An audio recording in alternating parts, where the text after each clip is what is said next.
Okay, kamusta mga master? Meron tayo inquiry sa TikTok shop natin. Tinatanong niya yung Linares pieces. Sabi niya ay actual photo raw ng Linares pieces. Ito, videohan na natin.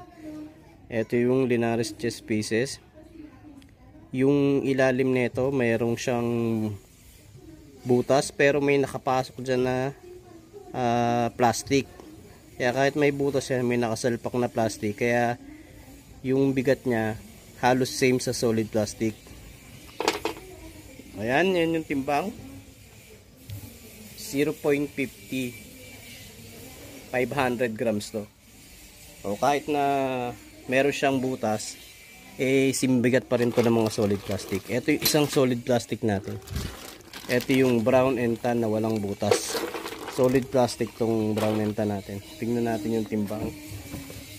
0.50 rin. Parehas 500 grams kahit yung Linares may butas. Kasi nga may nakasalpak na plastic para bumigat yung Linares.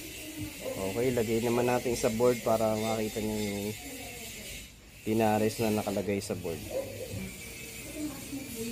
Okay mga master, lagay natin yung Linares dito sa mousepad na ating kulay brown.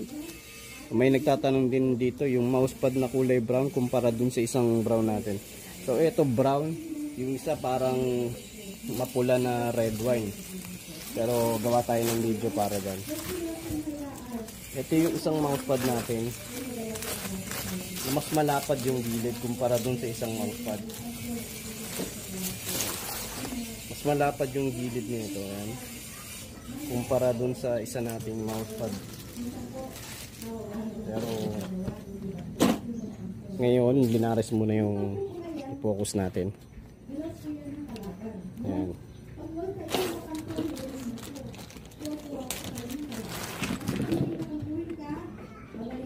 So yun yung Linares natin. May mga butas siya. At saka kumpara dun sa mga solid plastic, medyo manipis yung felt nito. Pero madalas nakikita to sa mga tournament kasi ito yung parang matagal na piyesa na mas mura dati. Kaya yung mga organizer parang ito yung nakuha dati, kaya makikita nyo ang daming ganito sa mga tournament event.